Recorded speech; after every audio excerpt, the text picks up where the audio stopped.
I'm Melissa Linardon and welcome to our recently completed Sunshine project.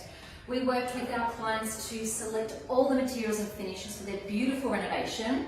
As you can see, we have a solid timber vanity that's floating, so it gives the illusion of more floor space.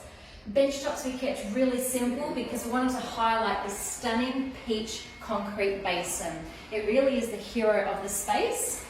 We've incorporated some lovely white subway wall tiles and we've laid them vertically, so it gives it a real modern feel to the space. The floor is real terrazzo tiles, and what we've done is continue the floor tile up on that bath ledge. And what that does is that is the first thing you see when you walk into the bathroom, so it really highlights that lovely ledge detail.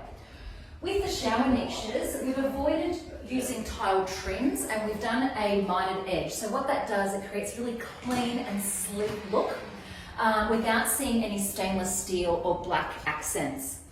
All of the tapware is satin chrome, so you really get a lovely modern feel to the space. We've left the wall tiles in this wet area in a larger 300 by 600 format, and that is so there's less grout lines, it's really easy to keep clean and keeps this area lovely, spacious and modern. Hope you really enjoyed this video and stay tuned to check out the kitchen.